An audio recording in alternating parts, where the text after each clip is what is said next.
안녕하세요. 즐거운 이야기를 통해 수학의 재미를 찾아보는 수다학입니다. 어쩌면 오늘 저희가 나눌 이야기는 수험생들한테는 별로 즐거운 이야기가 아닐 수도 있겠습니다. 바로 수능이 100일 앞으로 다가와서요. 오늘은 특별히 입시 이야기를 좀 나눠보려고 하는데요. 이름하여 수능 D-100일 특집 이렇게 한번 정해봤습니다. 야, 네. 이게 정말 좋은 특집입니다. 이 점점 그 예민해지는 시기거든요. 그렇죠. 네. 맞아요. 그 시험 날짜가 다가올수록 네. 수능 시험 끝나고 뭐 하고 놀까? 소개팅 때는 무슨 옷을 입고 갈까? 또 이 수험표로 어떤 공연을 봐야지 할인을 많이 받나? 이런 고민을 하다 보면은 굉장히 예민해져요. 너무 본인 이야기는 아닐까요? 너무 저만 그런 주관적이네요. 건가요? 이미 저는 약간 포기를 했기 때문에 다른 생각을 많이 했죠. 네, 오늘 수능 특집 수다학에서는요, 아마 선생님들 이야기를 많이 들으면서 좀 약이 되고 득이 되는 그런 이야기를 기대해 볼 수 있지 않을까라는 생각이 드는데요. 일단 100일이 남은 이 시점에 어떻게 하면 수능을 잘 준비하고 그 준비의 마무리를 잘할 수 있는지 오늘 귀를 좀 많이 기울여 주시기 바랍니다. 자, 수능 얘기를 나누기 전에 먼저 수시 얘기를 좀 해보도록 할게요. 올해부터 이 수시의 비중이 훨씬 높아진 거죠? 수시 모집 비중이 69.9%에서 그 73.7%로 3.8% 정도 올라갔는데요. 네. 개별 대학교에서 70%, 80%를 뭐 수시에서 뽑은 적은 있었지만 전체 대학 수준이 이게 70%를 넘어서는 거는 이번에 처음이고요. 2017년도 60% 정도 선발했던 학생부 위주의 전형이 2018년에는 63.6%로 확대되어 그 학생부를 관리를 잘하는 게 대학 입시의 관건이 되었습니다. 네. 그런데 이 수시 모집 원서 접수가 9월 초니까 사실 얼마 기간이 남지는 않았어요. 근데 이런 시점에서 수시의 수시 준비를 마무리를 어떻게 할까라는 걸 얘기하기에도 시기가 좀 너무 촉박한 건 아닌가라는 생각도 들기도 하는데요. 예, 늦은 감이 있다라고 생각하실 수 있는데요. 그 이유 중에 하나는 네. 수시 전형에서 반영되는 모든 자료들이 고등학교 1학년 1학기에서부터 고등학교 3학년 1학기까지의 자료가 들어가기 때문에 이미 고등학교 3학년 학생들 같은 경우에는 그 수시 모집에서 요구하는 모든 자료들의 내신과 여러 가지 활동에 대한 것들은 마무리가 되었다라고 생각하실 수 있습니다. 네네. 하지만 이제 앞으로 어떤 전형에 집어넣을 것인지 그리고 자기소개서를 어떻게 쓸 것인지 대학 각 전형마다 요구하는 자료들에 대해서 어떻게 준비할지가 상당히 중요할 텐데요. 네. 구슬이 서말이어도 꿰어야 보배라고 하는 말이 있습니다. 이때까지 준비한 모든 자료들을 각 대학의 요구대로 잘 준비하는 것이 중요한 시기라고 할 수 있습니다. 네. 그러면 수시 전형에 대비해서 지금 이 시기에 좀 준비해야 될 게 있다면 어떤 게 있을까요?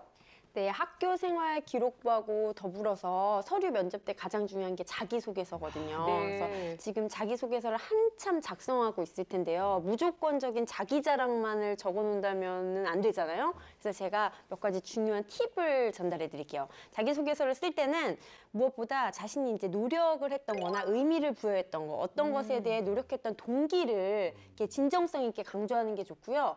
그리고 제 자신의 인성이나 바람직한 가치관이 느껴질 수 있는 그런 내용들을 담는 게 좋아요. 네. 예를 들자면 의미를 두고 노력했던 교내 활동을 쓰시오. 이런 문제가 나오면 보통은 친구들이 학생 선거, 전교회장 선거에 나가서 자신이 당선돼서 멋지게 학교를 이루었다.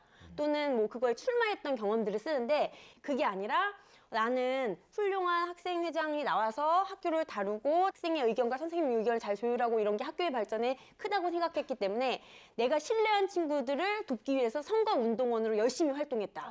그리고 네. 내가 열심히 노력한 결과 그 친구가 당선이 돼서 정말 멋지게 하는 모습을 보고 뿌듯했고 좋았다. 얼마나 인간적이고 얼마나 네. 배려심 있고 얼마나 좋아요. 감동적이에요. 그래서 이런 식의 내용들로 실질적이기도 하고요. 네. 그래서 그런 식으로 자기소개서를 쓰는 게 좋습니다. 와, 그렇군요. 그러니까 내가 당선됐다, 나 잘났다 이렇게 쓰는 것보다는 네. 내가 저 친구를 도와서 당선시켰습니다. 이게 더 좋은 소개라는 거잖아요. 의외로 오히려 허를 찌르는 듯한 얘기 같기도 해요.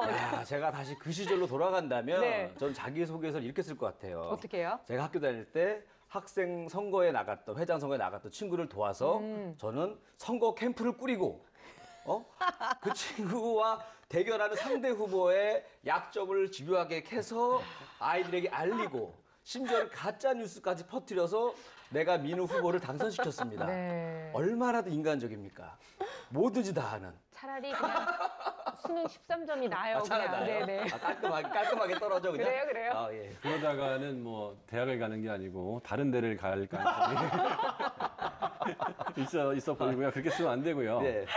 자기소개서는 이제 학생부는 누구나 다 갖고 있단 말이죠. 네. 근데 학생부에 있는 거를 아주 요약해서 그 입학사정관이나 교수한테 어필을 해야 되는 거기 때문에 이것들을 포장을 잘한다고 해서 훨씬 더 예쁘게 만들 수가 있는 게 자기소개서거든요. 네. 근데 자기소개서는 내 마음대로 쓰는 건 아니고요. 그 지금은 그 대학마다 공통의 양식하고 그 대학만의 그 자율 양식이 있어가지고 거기에 맞춰 쓰도록 되어 있습니다. 근데 요걸 잘 쓰는 거에 의해서 이걸 갖고 면접을 보고 교수가 좋게 평가할 수 있기 때문에 방학 때 좀 생각을 많이 해보고 이런저런 방식으로 써보면서 자기가 갖고 있는 실력을 좀 더 잘 포장할 수 있는 기회가 됐으면 좋겠습니다. 네. 그 네 가지 공통 양식을 보면 1번 문항은 성장 잠재력을 보여줄 수 있는 사례를 제시하는 게 좋겠습니다. 네. 학교 다니면서 스스로 학업 능력을 향상시키고 이걸 위해서 뭘 했는지를 자세히 쓰는 거죠. 2번은 학생이 겪어온 여러 가지 활동을 그 단순하게 나열하는 것보다는 여기서 뭘 배우고 뭘 느끼고 그렇죠. 그다음에 어떻게 내가 대처했는지 네네. 이걸 쓰는 거고요. 3번은 인간관계, 대인관계 관련된 인성을 알아보는 거니까 이걸 가만히 생각해 보면 아, 내가 어떤 식으로 어필을 해야 될지 한번 고민해 보는 게 좋을 것 같고요. 4번 같은 경우는 대학별로 그 다르게 이제 쓰는 건데 내가 여기에 왜 지원했는지, 여기 와서 뭘 할 건지, 그다음에 어떻게 공부를 할 건지에 대해서 좀 잘 기술하면 면접을 할 때 아니면 자기소개서를 볼 때 좋은 평가를 받을 수 있을 거라고 생각합니다. 다만 네. 조심할 점은 시중에 인터넷을 보면 잘 쓴 자기소개서 양식이 되게 많거든요. 그거를 참고하는 건 괜찮은데 그거를 베껴 쓰다가 보면 자기소개서 그 대피를 검증하는 프로그램이 있어가지고 네. 거기서 걸리면 불합격 처리가 되니까 그렇군요. 남의 거를 참고하는 건 괜찮은데 베끼는 거는 절대로 좋지 않습니다. 네, 오늘 아마 수학을 본 학생들이라면 분명히 자기소개서만큼은 정말로 잘 쓸 수 있을 거라는 자신감이 좀 들기도 하는데요. 자, 그 밖에 또 지금 시기에 우리가 꼭 놓치지 말아야 될, 챙겨야 할 게 있다면 어떤 게 있나요? 네, 자기소개서를 접수한 후에 그 다음 단계는 이제 면접으로 이어질 가능성이 높습니다. 면접은 인성 면접, 그 다음에 교과 관련 면접, 시사 면접이 있을 수 있습니다. 네. 그렇게 되면 그 전년도에 그 학교에서 봤었던 면접의 유형이 어떠한지를 홈페이지를 찾아보시면 그 면접의 유형과 기출 문제들을 찾아보실 수 있고요. 아, 그래요? 그 다음에 카페 같은 곳에 이제 합격 후기라든지 면접 후기를 올려놓은 것들이 있어요. 그걸 찾아보시면 좋을 것 같습니다. 또 현직 교사로서의 팁을 드리자면 면접을 준비하는 것이 면접 준비에서 시작되는 것이 아니라 자기소개서에서 시작된다고 할 수 있는데 네. 자기소개서에서 면접관들이 물어볼 수 있는 요소들을 거기다가 함정을 파놓는 거예요. 그래서 그 자기소개서에 있는 내용을 물어볼 수 있도록 유도하기 위한 자기소개를 쓰는 것을 추천드리고요. 그런 식으로 면접이 준비되었다면 이제 입시 전략을 세워야지 될 텐데요. 예를 들어 설명드리자면 1점대의 내신을 갖고 있는 친구라 할지라도 활동이 다른 친구들에 비해서 좀 부족하다라고 생각하신다면 학생부 교과 전형으로 지원을 하시는 게 좋고 네. 1점대 초반인 친구인데 다른 친구들에 비해서 활동이 풍성하고 그다음에 면접에서 자기는 강한 스타일이다라고 생각한다면 학생부 종합 전형으로 입학사정관 제도로 이제 지원을 하는 것이 좋습니다. 그리고 5점대의 내신을 갖고 있는 친구인데 그 친구가 수능은 2등급 이상의 성적이 나오게 된다면 6장의 수시의 카드를 버리기가 좀 아깝기 때문에 논술 전형으로 지원을 하게 되면 최저 등급 기준이 상당히 높기 때문에 최저 등급을 맞췄을 때 합격할 확률이 높으므로 자기의 성적에 맞춘 입시 전략을 세워서 지원하는 것을 추천드립니다. 야, 정말 이 시기에 꼭 필요한 이 꿀팁을 많이 네. 주신 것 같아요. 저는 면접 볼 때 다 애드립을 했거든요. 누가 알려주는 사람이 없어가지고. 인생이 애드립이잖아요. 근데 뭐 미리 씨는. 합격했으니까 애드립으로도. 근데 이거 알았었으면 더 편하게 준비했을 것 같아요. 음. 근데 오늘 얘기 들어보니까 사실 그 저희 때만 해도 이 수능이 전부였거든요. 그래가지고 뭐 시험 볼 때 보면은 학교 앞에다가 막 어머님들이 엿도 붙이고 네. 어떤 분은 막 108배를 하시고 어떤 분은 막 기도를 하세요. 네. 그래가지고 108배 하신 분들이 나중에 힘들어가지고 나중에 개종하신 분들이 많았어요. 아, 저 사람 되게 편하게 하는데 나 너무 힘들다 그랬는데 근데 그만큼 뭐 굉장히 그 수능의 모든 걸 얼었는데 오늘 얘기 들어보니까 이제 그 수시의 비중이 좀 더 많이 높아진 것 같아요. 그러다 보니까는 상대적으로 이 수능 시험을 좀 등한시하는 게 아닌가 이런 생각이 좀 들었거든요. 근데 오늘 우리가 수능 특집이잖아요. 그렇죠. 이거 왜 하는 거예요? 이런 생각이 들지 않아요? 왜 합니까? 이거 수시가 더 중요한데. 그렇게 생각할 수 있지만 그 수시에서도 수능 최저 등급이라는 걸 요구하는 학과가 굉장히 많아요. 그래서 최소한 우리 학교에 오려면 몇 등급 이상은 되어야 한다. 그래서 그걸 못 맞추면 아무리 자기소개서가 좋고 그다음에 그 학생부가 좋아도 결과 최종 불합격되는 경우도 있고요. 네. 그다음에 누구한테나 기회는 두 번이 있거든요. 수시 한 번의 기회와 정시 한 번의 기회. 수시가 학생부 위주로 돌아간다면 정시는 수능으로만 뽑는 거잖아요. 네. 그래서 두 번의 기회 중에서 어느 한 번의 기회를 놓칠 필요가 전혀 없다는 거죠. 왜냐하면 나보다 더 잘하는 애들이 수시로 가줬고 내가 수능에서는 사실 그 운도 많이 작용할 수가 있거든요. 네. 그날의 어떤 컨디션 때문에. 그래서 막상 정시에서 더 좋은 대학을 가는 경우도 많아서 수능은 끝까지 준비를 해야 두 가지 전형에 모든 찬스가 있는 겁니다. 그리고 지금 수시 원서 접수가 얼마 남지 않은 상황이잖아요. 그래서 이 상태에서 이제 대비가 되고 어느 정도 준비가 끝냈다면 본격적으로 수능 준비에 돌입하는 게 필요합니다. 자기소개서를 다시 고치고 또 고치고 학생부도 고치고 하면 비효율적이고 어떻게 보면 시간 낭비일 수도 있거든요. 네. 본격적으로 수능을 준비하는데 이번에 대학 수학능력 시험을 보면은 영어 영역이 절대평가로 바뀌었단 말이에요. 그래서 영어 영역의 비중이 좀 낮아지고 정말 수학 능력 시험이다 이럴 정도로 수학의 비중이 확 올라갔거든요. 그래서 그렇군요. 수학에 대해서 집중적으로 공부할 필요가 있는데요. 이번에 수학 특집이 아마 큰 도움이 될 것 같아요. 네, 그렇습니다. 뭐 아무리 수시 비중이 늘어났다고 하더라도 수능이 이렇게 중요하기 때문에 또 저희가 이런 특집을 준비한 건데요. 자, 그럼 지금부터 본격적으로 수능에서 수학 점수 잘 받을 수 있는 그 방법 함께 알아보도록 하겠습니다. 근데 선생님, 근데 그 수능 시험이 100일 정도 남았는데 진짜 이 성적을 올릴 수 있을까요? 올릴 수 있죠. 왜냐하면 100일이라는 시간이 절대 짧은 시간이 아니에요. 그리고 선택 과목이 생각보다 적거든요. 영어는 절대평가로 빠졌고 네. 사실 국어 같은 과목은 잘 안 올라요. 근데 수학 같은 경우에는 내가 약한 부분을 잘 하면 좀 올라갈 수 있고 과학이나 사회도 많이 올라갈 수 있기 때문에 지금부터 방송 잘 보고 집중하신다면 예상보다 아주 좋은 결과가 나올 거라고 봅니다. 네, 수능 D-100일 수학 점수 올리는 방법 특집. 자, 키워드로 준비를 해봤는데요. 먼저 첫 번째 키워드부터 확인해 보겠습니다.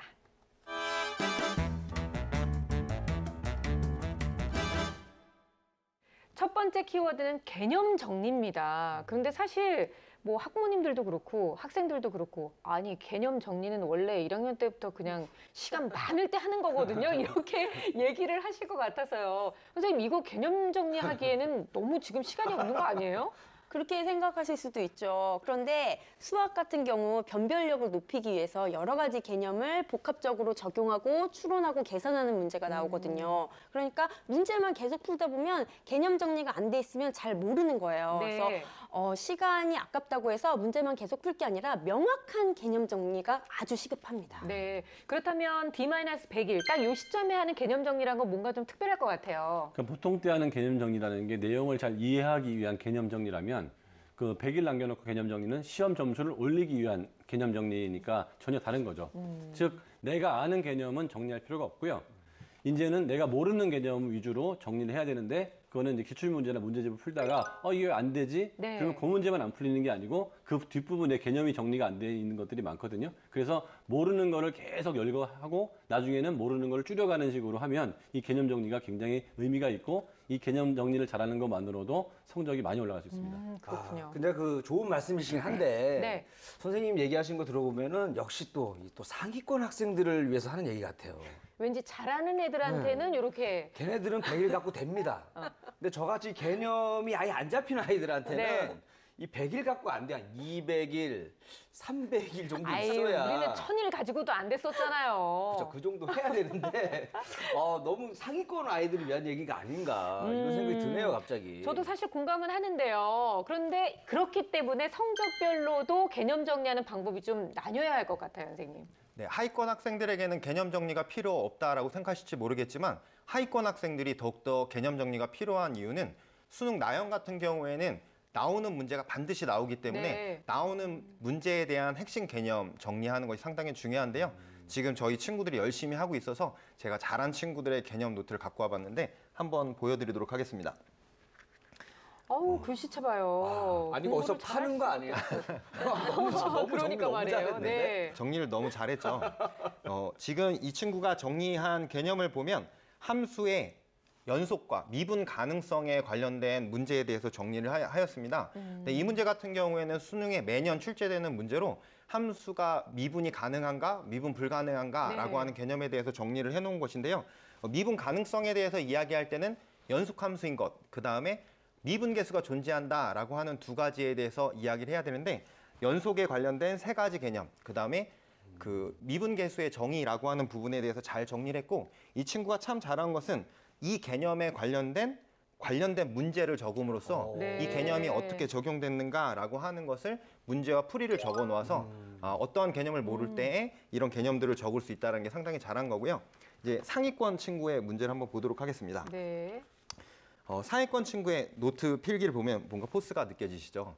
네, 상위권 문제 같은 경우에는 좀 어려운 문제들이 많이 나와요. 그러니까 변별을 주기 위해서 두 문제에서 세 문제 정도가 이제 여러 가지 개념들이 복합적으로 나오는 문제가 나오는데 그 개념들이 무엇인가라고 하는 것을 살펴보면 가장 중요하면서도 가장 핵심이 되는 개념에 대해서 이야기를 합니다. 지금 같은 경우에는 미적분에 관련된 문제인데 평균값의 정리라고 하는 것은 평균 변화율과 순간 변화율의 관계를 표현한 것, 뭐 롤의 정리라든지 중간값의 정리 이런 개념들에 관련된 것을 정리하고 또 마찬가지로 이 학생 같은 경우도 평균값의 정리와 중간값 정리라고 하는 것을 이용해서 니은과 디귿 부분을 풀 수 있도록 정리를 해놓았어요. 네. 이 두 학생의 공통적인 특징을 보자면 단순히 개념을 정리해 놓은 것이 아니라 많이 나오는 유형의 문제의 개념을 정리했고 그리고 그것에 관련된 문제를 같이 적어 놓음으로 인해서 이 개념이 어떻게 사용되었는가라고 하는 것을 함께 정리했기 때문에 참 잘한 개념 노트라고 할 수 있습니다. 네.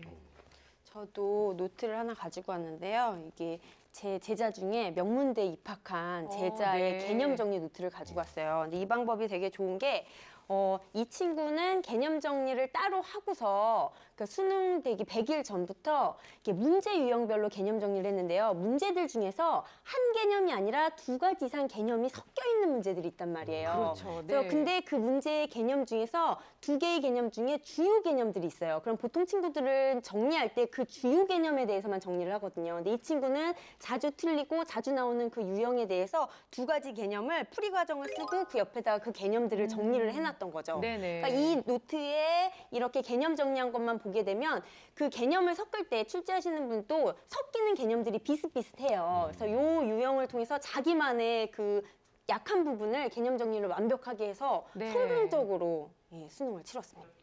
와, 정말 아이들이 이렇게 꼼꼼히 공부하는 거를 보니까 우리는 공부할 때 뭐 했었나 좀 이런 반성을 좀 하게 되는데요. 그렇다면 문과, 이과, 과의 특성에 따라서도 좀 달라져야 되겠죠, 선생님? 특히 수학 같은 경우에는 이과는 가형을 공부하는데요. 미적분 2, 그다음에 확통, 기백. 확통하니까 뭐냐면 확률과 통계, 네. 기백, 기하와 벡터 이렇게 이런 공부하는데 개념이 굉장히 많이 나옵니다. 그렇다고 해서 그 모든 걸 다 정리할 필요는 없고요.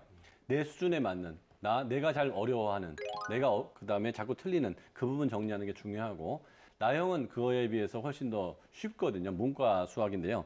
왜냐하면 수리 나형은 약 전체 응시자의 30%는 거의 아무 생각 없이 막 찍어요. 네. 그렇군요. 5등급 정도는 그냥 내가 조금만 노력하면 딸 수 있거든요. 그러면 5등급을 기본으로 해서 그 나형 같은 경우에는 내가 목표 등급이 1등급이냐, 2등급이냐, 3등급이냐 그거에 따라서 풀어야 될 문제가 또 다 정해져 있거든요. 네. 그래서 그 문제를 푸는 수준까지 정리를 하면 되기 때문에 목표에 맞추고 그다음에 나의 그 등급을 기준으로 해서 개념 정리하는 게 훨씬 좋다고 생각해서 오히려 나형 같은 경우는 개념 정리를 잘하는 걸로 인해서 등급을 한 등급 이상 올릴 수 있는 좋은 기회가 될 수 있을 것 그렇군요. 같습니다. 근데 저도 그 고등학교 다닐 때 그만큼 제가 이제 수학을 잘 못하다 보니까 이제 담임 선생님이 한번 이 면담을 하셨어요. 네. 해가지고 야 이리 너는 일단은 개념 정리부터 해야겠다.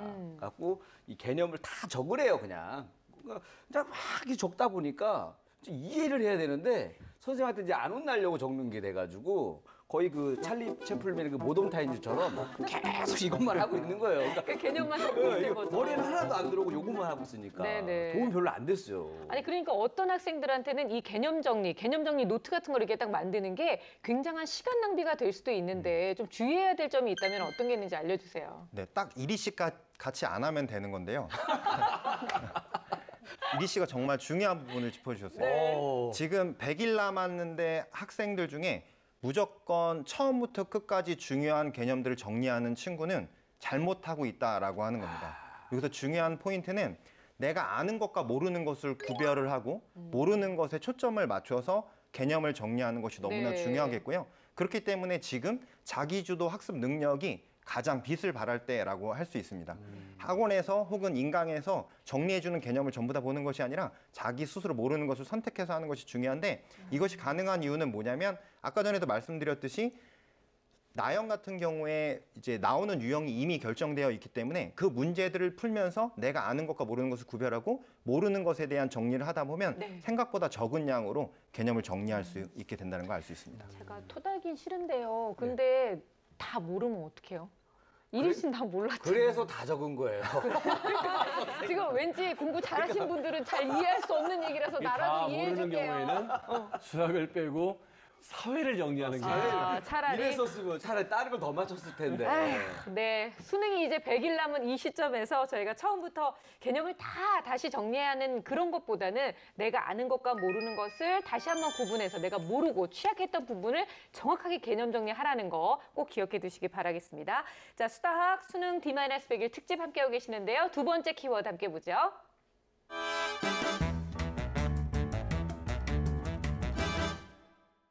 역시 두 번째 키워드는요, 공부 잘하는 아이들은 다 활용한다는 오답 노트였습니다. 근데 사실 수능 수학 성적을 올리는데 오답 노트는 어떻게 활용을 해야 되는지 뭐 특별한 방법이 있나요? 수능이든 대학 입시는 대부분의 문제가 문제 은행식 문제입니다.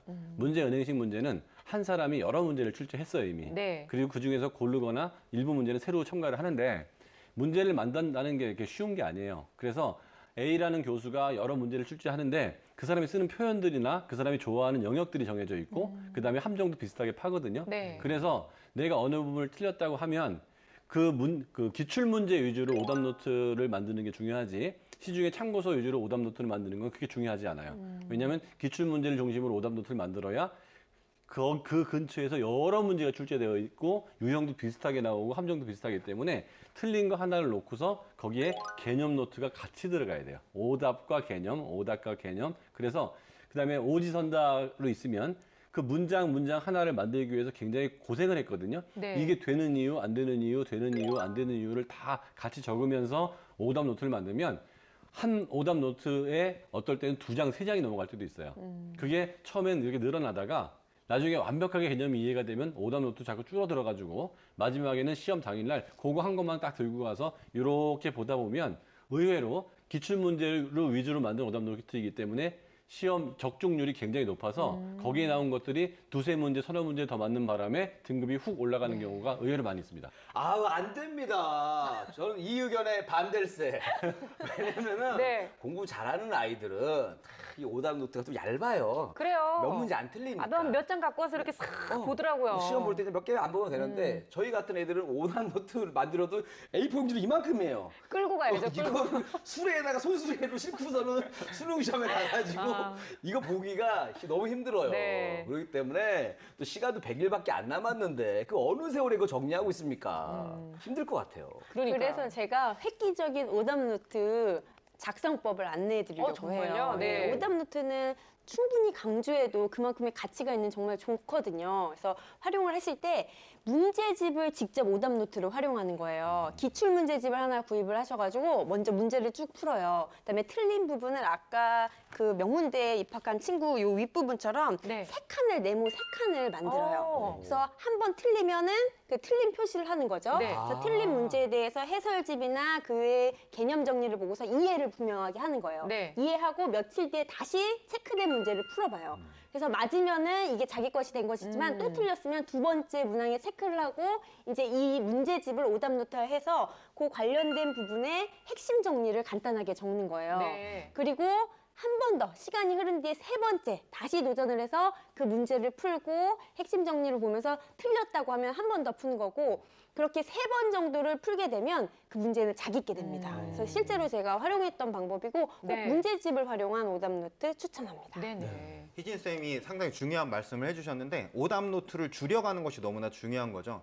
오답에 대한 정리를 하는 것이 아니라 오답으로 인해서 내가 모르는 걸 찾아내는 것이 중요한데 이번에도 제가 저희 학교에 있는 공부를 아주 잘하는 친구의 오답 노트를 갖고 왔는데 네. 평소에 학생들이 오답 정리를 하는 것을 보면 문제를 적고 그거에 대한 해설을 쓰는 방법으로 오답 노트를 정리하는 경우가 있어요. 오, 네. 근데 이러한 경우가 있지만 이제 수능이 얼마 남지 않았을 때는 문제를 일일이 다 쓴다라고 하는 것이 어려운 부분이 있기 때문에 한 가지 팁을 드리자면 지금 정리한 것처럼 문제집을 그냥 오리는 거예요. 네. 자기가 틀린 것에 대해서. 그래서 그 문제를 오리고 그거에 대한 해설을 쓴 다음에 이게 중요한 포인트는 틀린 문제, 어떤 문제를 틀렸다라고 하면 그것에 대한 이유가 있을 겁니다. 계산을 잘못했다든지 아니면 개념을 모른다든지. 그러면 네. 만약 개념을 몰랐다면 그 개념에 대해서 적고 그것에 파생되는 개념을 적고 그다음 중요한 것이 무엇이냐?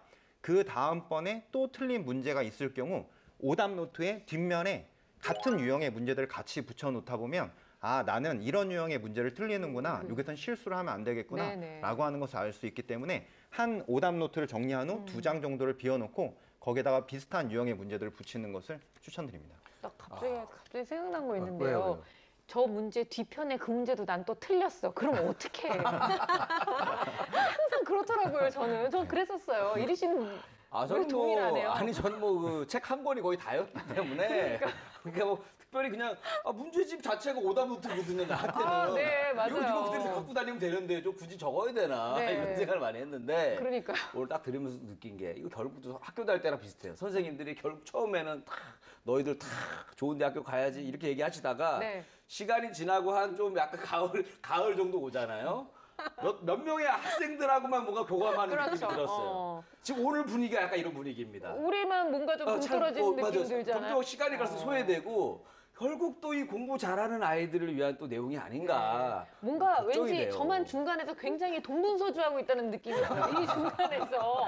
근데 지금 말씀드렸지만 사실 이 뒤편의 문제를 틀린 사람은 어떻게 해요? 라든지 아니면 이리 씨처럼 다 틀려서 그런 문제집을 다 오리고 붙이는 시간만도 선생님 시간이 너무 많이 걸릴 것 같거든요. 네. 공부를 못한다 아니면 수학이 어렵다라고 하는 친구들도 물론 있지만 네. 그 친구들이 맞힐 수 있는 2점짜리, 3점짜리 문제들이 있습니다.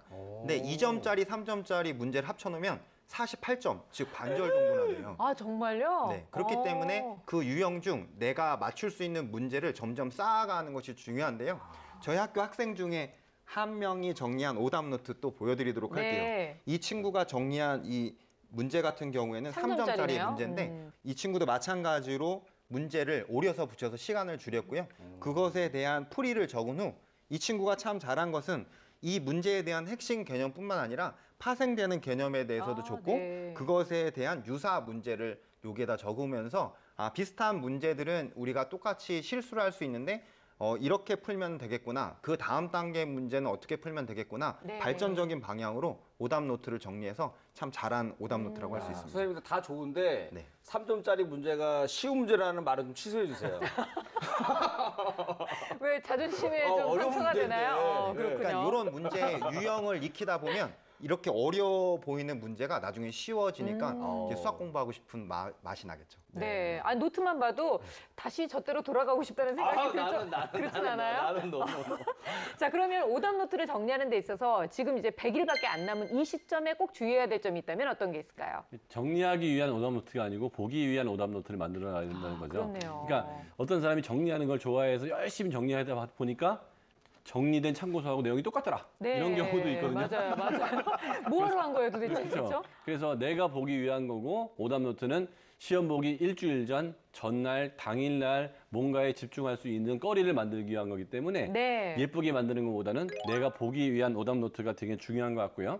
또한 오답 노트를 봤을 때 밑에 답은 안 써놓는 게 좋을 것 같아요. 일단 앞에는 문제만 놔두고 한번 생각하고 답을 볼 수 있게. 네네. 왜냐하면 문제와 답이 동시에 보이면 내가 잘 모르는 건데도 순간적으로 아는 거로 착각할 그럴 수 가능성이 있죠. 있거든요. 그래서 오답 노트를 만든 다음에는 학생들한테 머리로 정리하는 연습을 시키는데 저는 그거를 보고 네. 일단 머릿속을 떠올려 보고 그 다음에 열어보는 거예요. 그래서 내 떠올린 것과 여는 게 일치하면 간단하게 풀어보고 넘기고요. 네. 만약에 일치하지 않으면 아주 자세히 볼 필요가 있다는 거죠. 이런 식으로 하면 머릿속에 기억나는 게 많아서 훨씬 더 빨리 모르는 것들이 줄어듭니다. 네, 그냥 오답 노트가 아니라 정말 수능 100일 전 오답 노트는 이러이러하게 만들어야 된다는 거 꼭 기억해 두셨으면 좋겠습니다. 자, 수다학 수능 D-100일 특집 함께하고 계시는데요. 다음 핵심 키워드 보여주세요.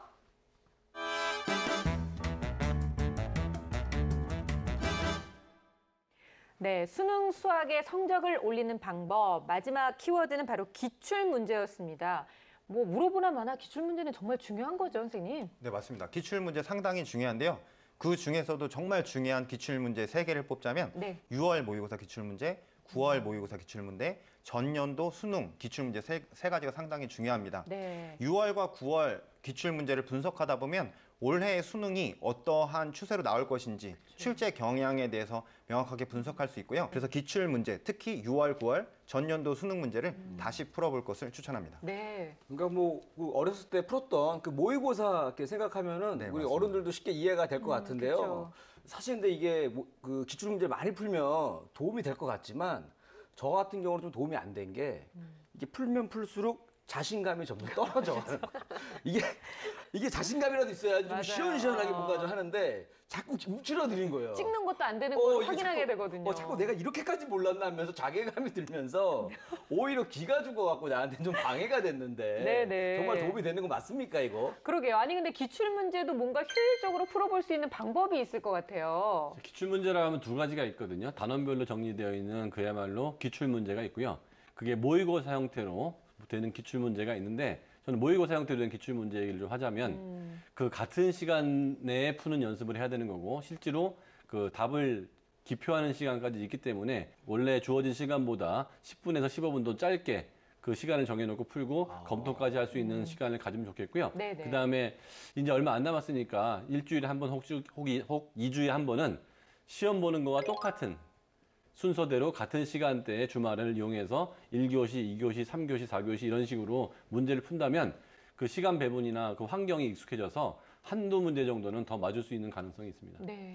기출문제를 풀 때 보통 모의고사 단위로 풀잖아요. 그래서 쭉 풀다가 모르는 것을 계속 파지 말고 풀 수 있는 거 먼저 쭉 푼 다음에 다시 모르는 걸 되돌아와서 푸는 게 좋아요. 그게 한번 쭉 훑다 보면 문항이나 연결되는 개념들이 떠올라서 훨씬 더 많은 높은 점수를 얻을 수 있거든요. 네. 그리고 상위권 같은 친구들은 경찰대학교나 사관학교 같이 변별력 높은 문제들을 좀 입수를 해서 거기 풀어보면 훨씬 도움이 많이 됩니다. 그렇군요. 근데 그 기출 문제를 풀었는데 네. 아까도 제가 좀 얘기 비슷하게 했지만 이 점수가 저는 실제로 이제 수능 시험 때 이제 수학이 13점 나왔잖아요. 참 놀랍죠? 근데 만약에 이게 모의고사 때 이렇게 나왔었으면 정말 너무 당황스러웠을 것 아, 같아요. 그럼 모의고사 때는 그거보다 좀 낮게 나왔어요? 잘 나왔어. 이거보다 잘 나왔었어요. 그랬구나. 어떻게 그랬는데 그랬지? 그래서 네. 그나마 나는 수학이 자신 있었는데 이렇게 나왔는데 만약에 모의고사 때 정말 이렇게 성적이 생각보다 너무 안 나왔을 때 이런 친구들은 또 어떻게 공부를 해야 되는지 좀 걱정이 돼요. 네. 앞에서 이야기한 내용으로 다시 돌아가는 것인데요. 결국에는 나오는 기출문제의 유형 중 핵심 개념에 대해서 정리하는 것이 너무나 중요한데 그래서 그 개념에 맞춘 문제를 풀어야 됩니다. 네. 예를 들어서 말씀드리면 2017년도에 수능에 나온 4번 문제 같은 경우에는 매해 반복해서 이제 출제가 돼서 2017년, 2016년, 2014년 그리고 그 전에도 무수히 많이 출제된 이제 독립에 관련된 문제인 거예요. 아 그런 게 있었어요. 대부분의 기출 문제 같은 경우에는 반복돼서 출제되는 네. 경향이 높고요.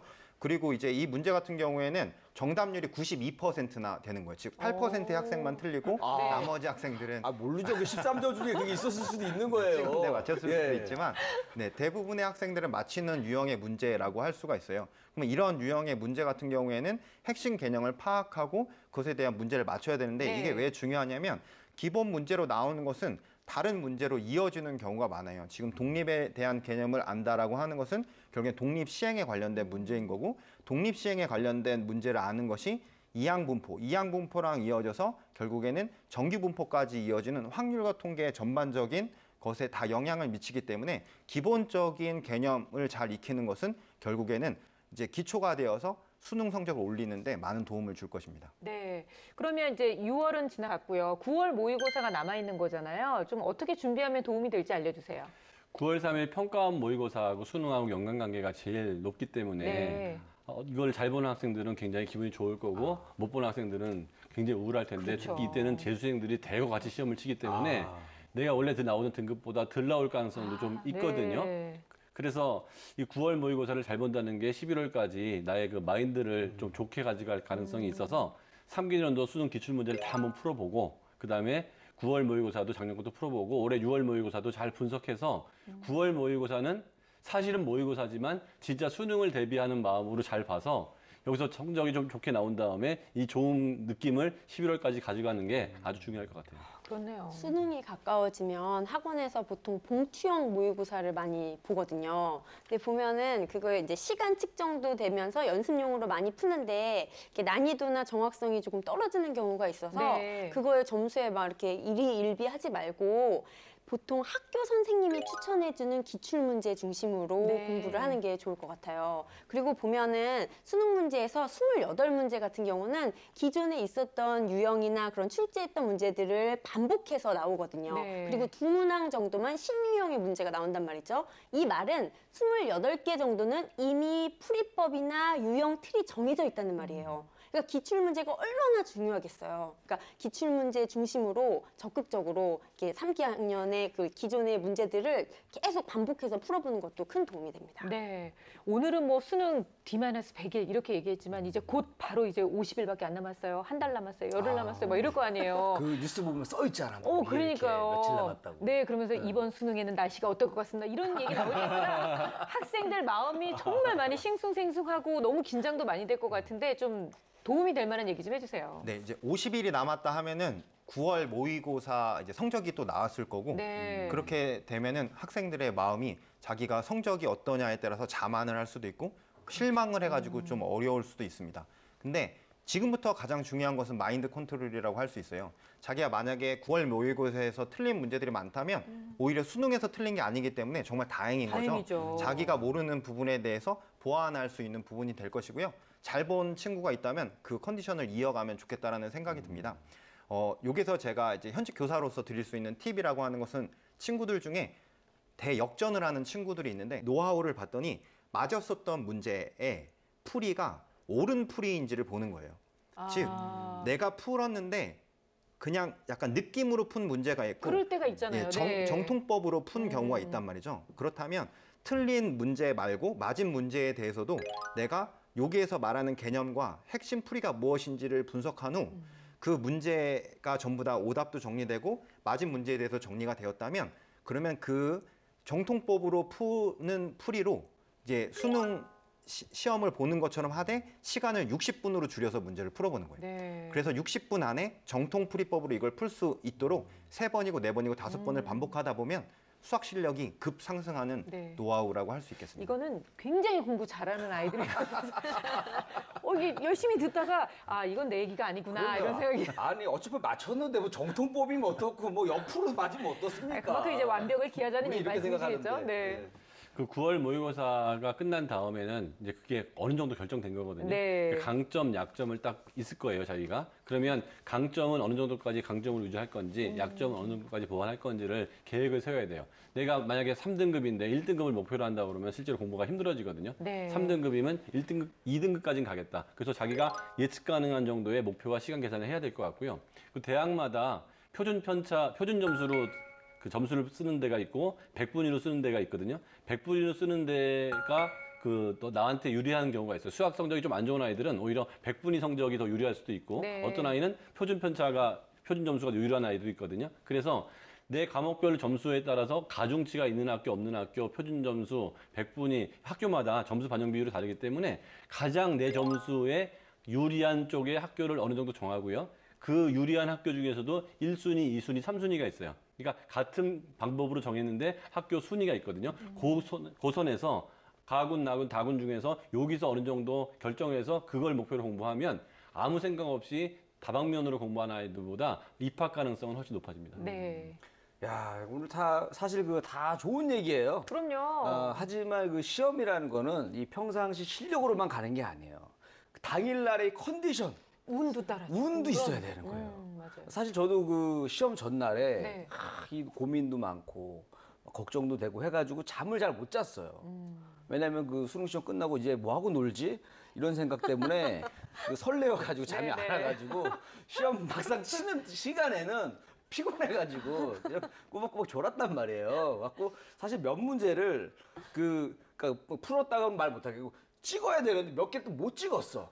그 20%의 확률에도 도전을 못한 거에 대한 그거라도 굉장한 좀 잘하지 자괴감이 그랬어요. 있었어요. 그래서 야, 이 컨디션도 사실 되게 중요하지 않나 그럼요. 이런 생각이 들어요. 맞습니다. 컨디션 매우 중요하죠. 실제로 제 제자 중에 패스트푸드를 평소에 굉장히 즐겨 먹었었는데 수능 2주 전부터 뭔가 컨디션과 그 비타민 공급을 해야 된다고 그래서 야채와 단백질을 특별히 이렇게 공급을 해서 2주간 먹었던 것이죠. 하던 대로 했어야 되는 예, 말이죠. 좋은 컨디션을 두뇌 회전을 빠르게 하기 위해서. 그래서 당일날 아침에도 굉장히 묵직하고 불편한 기분인 상태에서 변비약을 먹을 수는 없고 해서 요구르트를 하나 이렇게 섭취하고 이렇게 시험에 임했는데 벌써 제가 배가 아프려고 굉장히 그러네요. 컨디션 조절을 못해서 예, 저는 우수한 친구였는데 그 친구 뒷자리에 앉아 있는 친구도 걱정이 돼요.